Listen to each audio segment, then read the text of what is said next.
మొత్తం ఎంత అయింది? 12 రూపాయలు అయిందమ్మా. ఏమండి అతనికి 12 రూపాయలు ఇచ్చి పంపించండి. అలాగే అయ్యగారు నిన్న తడికిల సత్యవతి కూడా 20 రూపాయలు కూరగాయలు తీసుకున్నాండి. డబ్బులు అడిగితే నీ దగ్గర తీసుకోమంది. అంటే దాంతో తిరగడం మీరు ఇంకా మారలేదన్నమాట.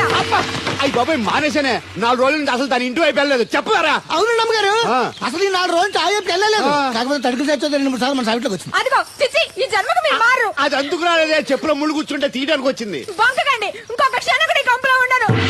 ఇది కాంపౌండ్ అని చెప్పి ఇంట్లోకి వెళ్తుంది. పెట్టి తెచ్చుకోద్దేటి వెళ్ళిపోతారు. సబ్జెక్ట్ రెడీగా ఉంది.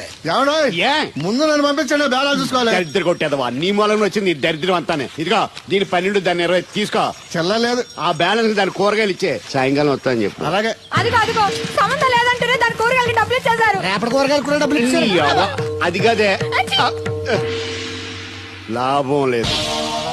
ఆ తడికల సత్యవతి ప్రాబ్లం పెర్మనెంట్ గా సాల్వ్ అవ్వాలంటే ఒకే ఒక మార్గం ఉంది. దాన్ని వదిలేయడమా? కాదు, మరి దాన్ని నీకిచ్చి పెళ్లి చేయడం. ఆ తడికిల సత్యవతితో నాకు పెళ్ళా?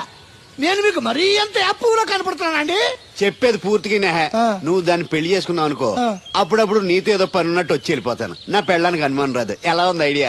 అది దారుణంగా ఉందండి. నేను జీవితాంతం బెమ్మసారిగానే ఉండిపోతాను కానీ ఆ తడికిల సత్యవతి మాత్రం చేసుకోను. ఏ నీకు దానికన్నా గొప్ప సంబంధం వచ్చేద్దా? జస్ట్ క్యారెట్ పెడితే తప్పిస్తే దానికి ఏం తక్కువ? నేను కూర్చోబెట్టి పెంచు.